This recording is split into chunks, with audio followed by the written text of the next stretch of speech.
the Giants, man, what a year it has been for them, because 2023 was not kind to them at all, because they got off to a horrific start thanks to terrible play all around, especially from the regression of Daniel Jones, their quarterback. And that was made even worse by the fact that, well, key injuries really started to happen early in the season and then midway through the season with a torn ACL to Daniel Jones. And, well, it's pretty much further down from there. And the Giants were also being bad in nearly every game the rest of the way, as their season ended 6-11. But heck, they at least ended the season on a bright note by upsetting the Philadelphia Eagles in their last regular season finale. So that was at least a bright spot for them. But still, they had serious questions that they had to answer, especially when it came to the quarterback position with Daniel Jones and whether he would be ready, where he'd be ready for the season and what he would look like.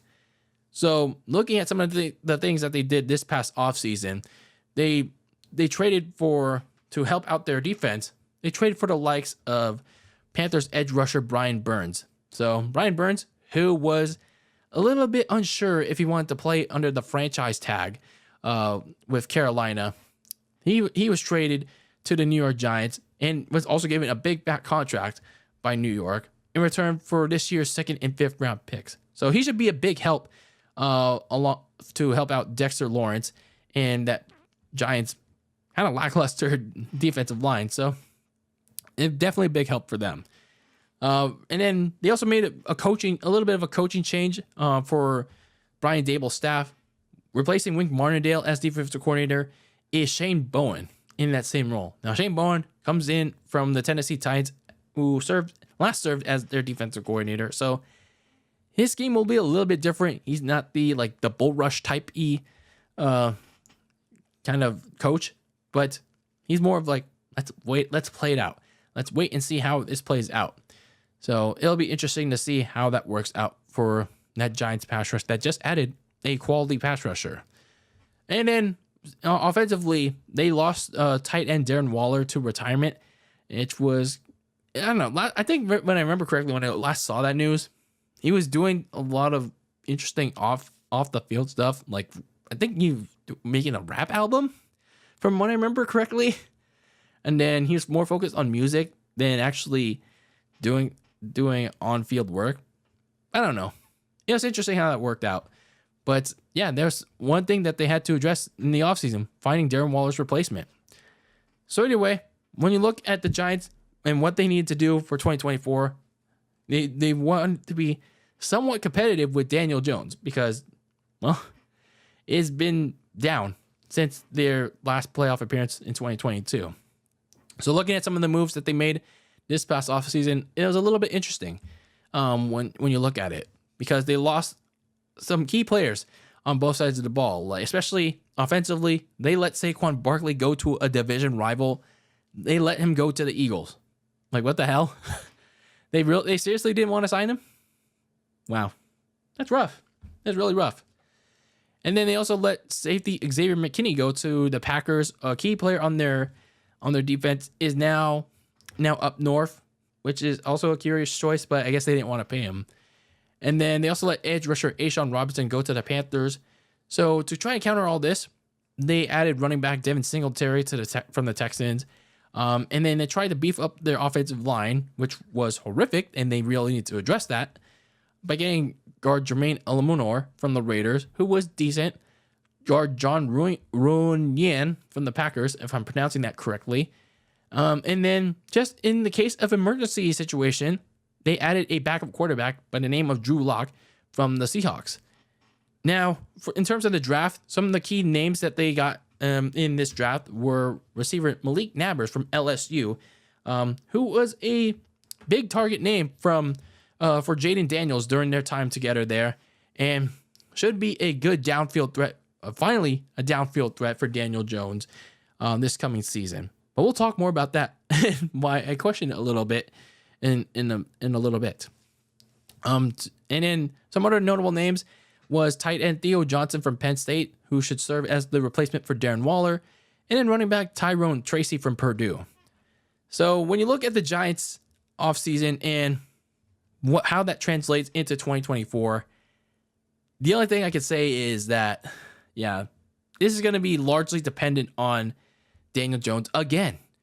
This is despite one thing. There are so many issues. There are so many issues with this team. Now I get it. Daniel Jones, or as I like to call him, Danny Pennies, has often had his own fair share of issues, whether it be bad decision making, whether it be interceptions, throws, taking care of the football. But nonetheless, it's like there's still the Giants and its fan base are still going to heavily depend on him. Why? Like, there's other factors around that team. I'm not trying to defend. I'm not trying to suck on Daniel Jones's you-know-what, because I'm heavily critical of Daniel Jones, okay? But that being said, the guy is coming off a torn ACL. He's had serious issues around him that make them gonna cause serious problems for the Giants. They're gonna cause them to be one of the worst teams in the NFL. For starters, while he finally has a top receiver in Malik Nabers, much still has to be decided on who else is going to support him. Is it going to be Jalen Hyatt? Is it going to be Darius Slayton? Who's going to be at number 2 alongside Nabers and receiver number 3, Wan'Dale Robinson? And then looking at the backfield, is Devin Singletary going to be as effective as he was with the Texans in their late season stretch? That remains to be seen. It's going to be very difficult to replace Saquon Barkley.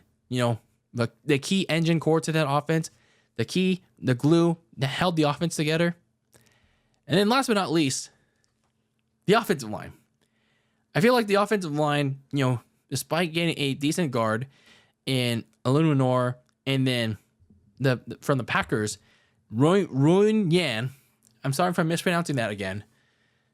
It's like, I feel like they didn't seriously commit to that again for whatever fuck all reason. So, like, when you combine all that together, you still expect me to believe that this season is dependent on Daniel Jones and Daniel Jones alone. Like, how do you expect him to overcome all that? How do you expect Daniel Jones to overcome, especially a shitty offensive line that, got him hurt in the first place? You ask me. So looking at some of the key games going into the season, you start week 1 with the Minnesota Vikings. How is Daniel Jones going to look in his first game back from injury against a Vikings team that's going to trot out a new quarterback? And then you go to the nation's capital to face Jane Daniels and the Commanders in a early key NFC East matchup. And then you play the Dallas Cowboys, host them only on Amazon Prime Video 2 weeks later. Fun stuff if you're the New York Giants, very early in the season.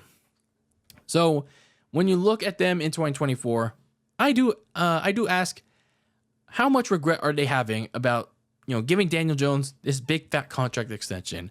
And, again, this is no slight to Daniel Jones, but more so on their front office and their ownership.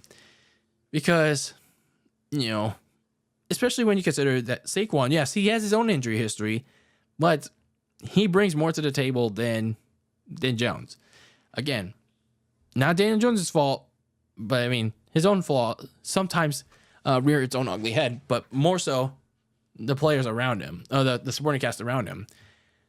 So when you look at what happened last year, and then some parts of 2022 as well, you have to wonder, it's like, was it really worth giving Daniel Jones a big fat contract, especially now coming off a torn ACL? It's fair to wonder. And then speaking of Saquon, where's that ground game going to come from? We're circling back to Devin Singletary.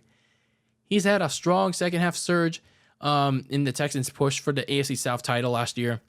But outside of that, he's been relatively inconsistent during his time in Buffalo and some parts of Houston, including that divisional game against Baltimore. Now, I get Baltimore's run defense is very strong, but he was like nowhere to be found in that game and putting a lot of pressure on CJ Stroud. And not helping his case was the piss poor blocking, or going to be the piss poor blocking, and the lack of quality backups behind him. So where's the running game going to come from if you're the New York Giants? So the Giants, they do have some positive things to look ahead to. Like, a very good defensive line with Brian Burns and Dexter Lawrence, and what Malik Nabers at receiver is going to look like in his first rookie year. But is it really going to matter with how flawed the rest of the team is, especially the surrounding pieces around Daniel Jones? Is it? You ask me. So, in my opinion, it's likely going to be another long year for these Giants, who, in my opinion, could end up near the bottom of the NFC and competing for a top 5 pick in next year's draft, especially if neither of those major issues that I mentioned all in this preview can be suddenly fixed. Seriously, it could be a long year if they don't fix this.